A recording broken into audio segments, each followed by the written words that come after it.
Als bij Grauw onvarenkomst vanuit de Pikmar, ja, dan zoals het eerste Sint-Pieterkerke en dan het theehuis en de haven. Het theehuis. Haast 100 jaar oud, het is een begrip in Grauw. Maar zo'n juster is er niet meer van oer. Aan tafel Siep Oorzinga, eigenaar van het theehuis. Maar wat voor gevoel zit hij hier? Nou, een rot gevoel. Niet te beschrijven. Nee, want je hebt vanzelfs volle meer panden in jouw bezit. Een paar meer panden, ja. Ja, vooral in de binnenstad van Ljouwert. Ja. Maar jou heeft altijd wel een heel speciaal gevoel bij het theehuis. Ja. Wat is dat dan? Mijn kinderen zijn daar groot geworden.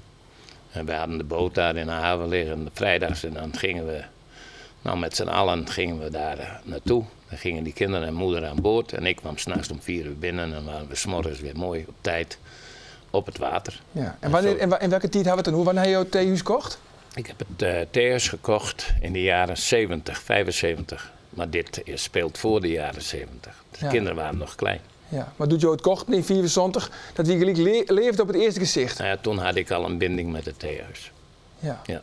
We zeggen niet, kijk, Ivo Krikke van, je zit hier uit naam van de Grauwste ondernemers. Ja, klopt. We zeggen eens, kijk in de reportage van, het is een ramp van Grauw. Is het echt, is Grauw in skok? Ja, klopt. Grauw is in skok. Ja. Mensen vinden het heel erg. Iedereen, Krikke had een boom met theehuis. Iedereen in Grauw, in de provincie, van Boeten, met de zielskwallen ernaast, de waterhostel erbij. Iedereen kent theehuis, had er wel een keer een drankje aan of een bak koffie, een bakje erbij. Iedereen kent het. Ja, hoe wichtig is dit theehuis dan voor economisch jongen van Grauw? Economisch is het heel belangrijk. Timo en Marike die hebben theehuis oernaam 4 jaar verliezen en die zijn alle dagen open. Dus het lukt altijd meisken. Het is mooi dat de ondernemers zondagen in de week er binnen. 365 dagen per jaar. Dat is voor Grauw heel mooi. Het is een icoon van Grauw. Zij ze krijgt zelf al, Arjen. Het is fantastisch. Pieterkerke en het theehuis is hier met Grauw. Ja, en dus de eerste jaren, wie al van de morgen of Stein de morgen betiert, hè? Doet het Hester West? Ja, ik ben er West. Eerst net. Ik heb eerst contact gehad met Timo en Marike.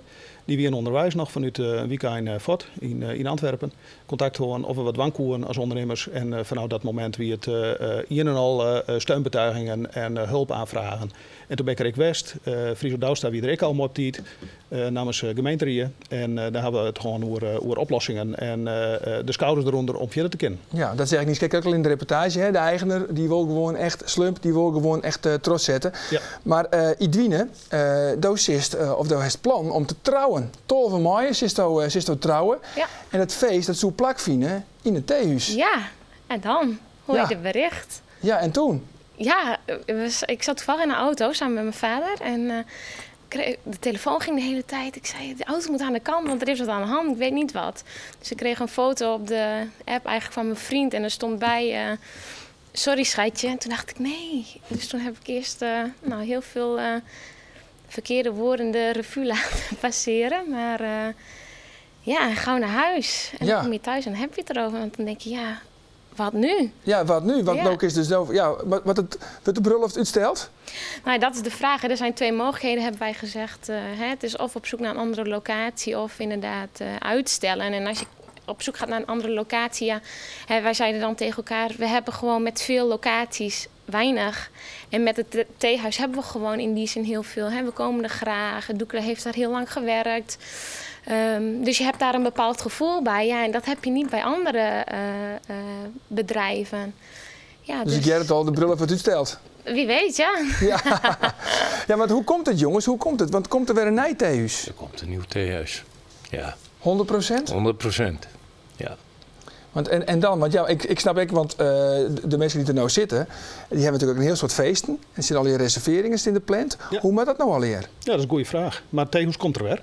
Ja. En we zorgen ervoor dat tussen nu en 2 weken dat er weer een locatie is waar mensen die boekt hebben, dat die in ieder geval weer terug kunnen. Marieke en Timo die staan ervoor, personeel staat ervoor. 64 personeelsleden die al jaren zeer emotioneel binnen, maar die willen ik graag. Die willen verder, die willen al die gasten die boekt hebben en die partijen daar ik vieren willen, inclusief Idwine en haar vriend, willen we zien dat die daar weer een plakje krijgen kunnen. En misschien is dat mijn skip voor de kade, misschien is dat mijn tenten op het plak zelf of daarnaast. Dat mag we even zien. Ja, maar hoe zou je dat zien hoor? Hoe maakt het nou in de toekomst voorlopig? Ik ben niet zo snel als meneer Krikke hoor. Nee? Nee, niet zo snel. Nee. We moeten alles rustig bekijken. En we moeten uit een goede kant bekijken dat we geen overhaaste dingen doen. Nee, maar ik denk dat meneer Krikke dat zei, omdat het watersportseizoen begint aanslopen in maart. Ja, dat is best, maar Het moet allemaal nog opgeruimd worden. Het moet gefatsoeneerd worden. Je wilt toch niet in een rokerige omgeving zitten? Nee, dat zeker niet. Nee. Dat zeker niet. Nee, maar hoe lang, wat denk je dan om? Wanneer is het daar weer? Kan ik je geen enkel... We moeten eerst met de verzekering gaan praten. Dus, en dan zien we wel... en dan gaat het, als dat er rond is, dan gaat het snel. Ja. Ja. Dus Maar ik nog kan wel. geen uitspraken doen. Ik kan je wel een leuk verhaal vertellen, maar dan moet ik het ook nakomen, Arjen. Dus dat doe ik 1, 2, 3 niet. Nee, dat snap ik. Want hoe belangrijk... Ja, Nee, wat Ozinker zei, dat klopt natuurlijk. Op de plek zelf is dat net te doen. Het moet Nee. eerst oproemen, er zit een kelder onder. Het is een ingewikkeld pand. Ja. Daar moet eerst ruimte komen, dat is duidelijk. En daar zorgen we voor dat er vlakbij of in Grauw zelf, dat er wel een locatie komt waar mensen terug te kunnen. Ja, want Edwine Dowennis zelf in Grauw, hè, maar die vreun, nog die vreun. Hè, het wordt wel mij niet uitsteld, maar het is wel, dan wordt het echt die man. Maar hoe belangrijk is het voor Grauw dat het theehuis weer omkomt? Ja, ik denk heel belangrijk. Hè. Zoals je al zag ook op de filmpjes en de mensen die aan het woord kwamen, die zeiden het al. Ja, het is ook gewoon de naam in Grauw. En nou ja, voor ons, laat ik even het bij mezelf houden. Scootjesieden noem ik bijvoorbeeld. Ja, weet je, dat kent iedereen. En prachtig mooie plek om het vanuit daar te bekijken. En natuurlijk het feest ook wat daarna komt. Dat is niet alleen in Grauw is theehuis bekend, maar ook daaromheen. Bij heel veel andere mensen. Nou, de berichten op Facebook. Volgens mij zei meneer Ozinga ook van... ik krijg over heel de wereld allerlei berichten en steunbetuigingen. Waar kwamen ze al bij? Ja, ze komen uit Spanje, uit Zwitserland, uit Amerika. Overal komen ze vandaan. Ja. Ja. Helpt dat? Dat helpt mij wel, want ze staan achter ons. Hè. Het is, ze condoleren juist ware. Nou, en dat is vervelend. Ja. Dat gebeurd is. En nou ja, goed, je waardeert dat natuurlijk, dat de mensen meeleven. Ja. Diverse WhatsAppjes gehad. Je wil niet weten. De telefoon staat niet stil. Dus dat theehuis, ik zeg altijd, theehuis niet gezien, Grauw niet gezien. Ja, dat klopt. Ja? Ja, Ja, dat geldt voor een heel soort mensen. Ik zit aan een bar in New York. En we krijgen een praatje met een of andere Nederlander. Hij zei, komt er gij ook uit Friesland? Ik zei, ja. Heb gij ook een boot? Ik zei, ja, natuurlijk heb ik een boot. Hij zei, ik kom altijd in Grauw.